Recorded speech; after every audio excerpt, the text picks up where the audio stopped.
Most people that fly drones don't know what they're doing, so you've got to go and look at the CAA website, and there's a document called CAP 722. Doesn't mean a lot, but it outlines all the things that are required of a drone pilot. You're required to have different things for different weights of drone. I'm going to show you a drone that's just under 1 kilo in weight, and this is the drone that I get the best photography from, but it's the most difficult one to fly around people because of the weight of it. Oh, sorry. This drone here is a Mavic 3 Classic. It's quite a chunk of a drone.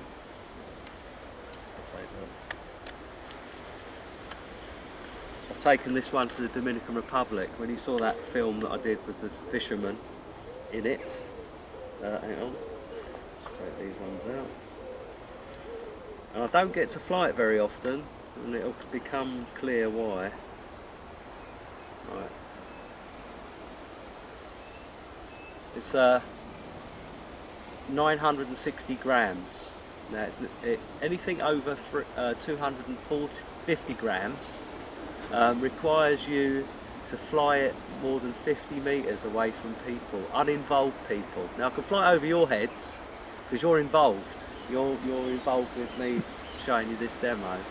But because we're in a public park, we'd have to be certain that we're not within 50 metres of people, buildings, hazards. And so I don't get to fly this unless I go out to some open fields where I know there's nobody it's not going to fly over accidentally. This was up to about a year ago. You could fly it anywhere, anytime, as long as it was over crowds, but they've changed the law. On my drone, I've got a number on here, which isn't my phone number. It's you have to register a drone that's over 250 grams. So you go on the CAA website. If you've got a bigger drone, you have to take a little test online, and it costs you about £10 a year to get a number.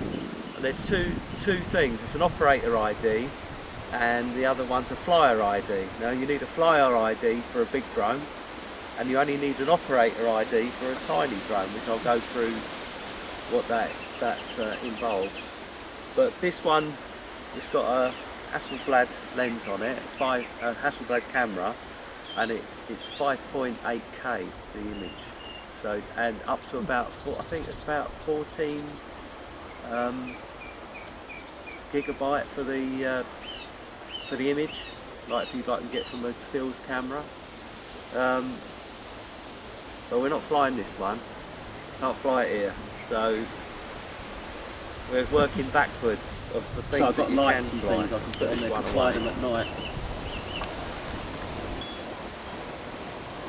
And then we've got this strange drone, which is an FPV drone. You know what FPV is? First person view. And the weird thing about this drone, again I can't fly this because the weight of it's over 500 grams, so the battery's out of it at the moment. It's got a camera on the front. But this little thing's got propeller guards on it because it's an action drone. You're flying it through trees. Do anybody remember the film that did Potters Chase? I mean, you used a bit of it in your film, Andrew, of flying between all those little saplings. I mean, this has got guards on it, so it will bounce off of surfaces. That big drone hit something with the blade, and the drone will come down.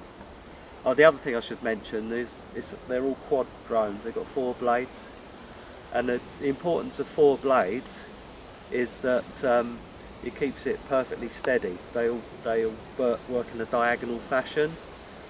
If you're going to fly to do photography for filming, and it's like the BBC, and they've got a £20,000 camera hanging off of it, they use 6 blades or 8 blades or 10 blades, which means that obviously they've got more lifting power because it's a bigger rig, but the if you lose a set of blades on a 6-blade drone, it generally will not crash because the other 5 will compensate. A 4-bladed one, lose any one of these and you'll crash because it will not be able to keep itself steady. All of these drones have got GPS in them, so I'll demonstrate it with the little one. But when you take off with it,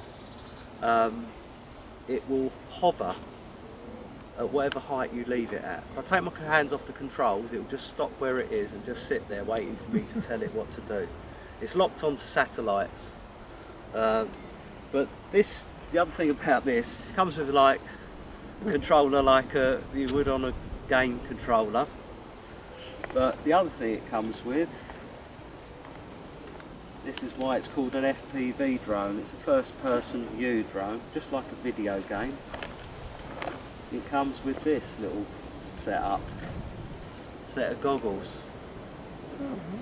Alright, so you flick the aerials up, put these on, set it up, and again, this you can't really fly it around here because of people. If I was somewhere remote, I could do it. The other thing is as well, if you're flying a drone, you've got to have direct line of sight. The rules are you must be able to see the drone and work out visually where it's heading without having to use a third-party aid like this.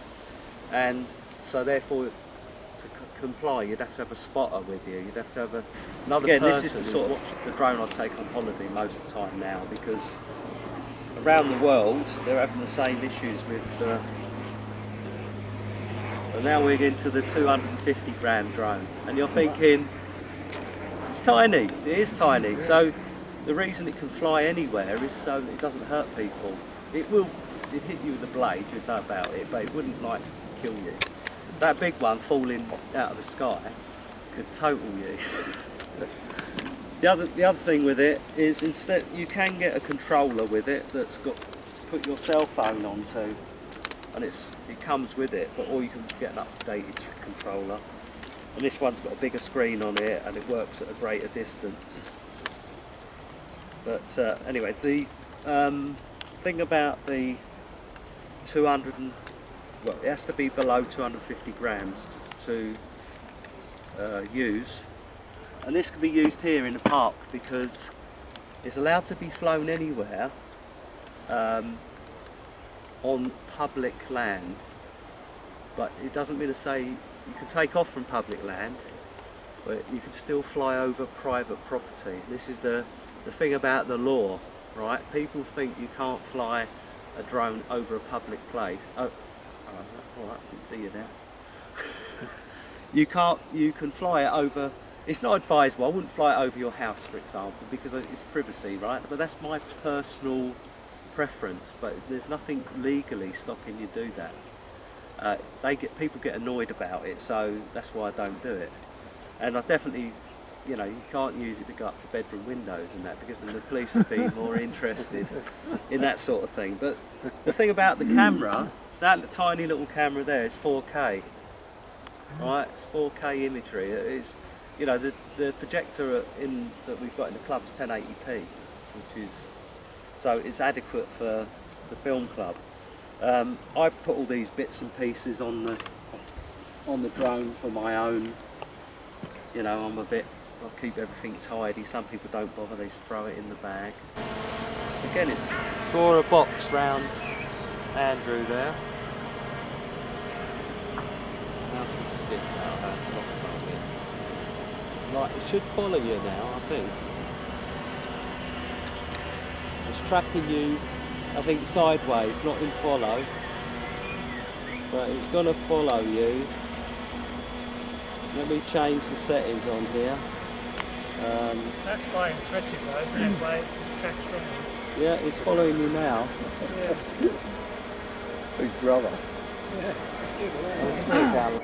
It's filming nice and slow. The thing about what people seem to think that with a drone you have to act like a lunatic and fly it like around like it's, and that's in tripod mode.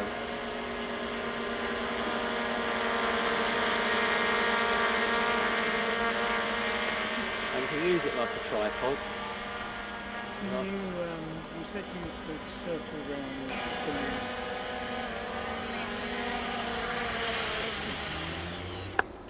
all the way over here just for this kiln. Especially Who wants to buy one though? Who wants to buy a drone now after they've seen it? It is an expensive thing to have sitting around in a drawer if you're not going to fly it. That's the thing, isn't it? You know, Well, we can always call on you. yeah, I know. And I've offered that several times. If you've got any.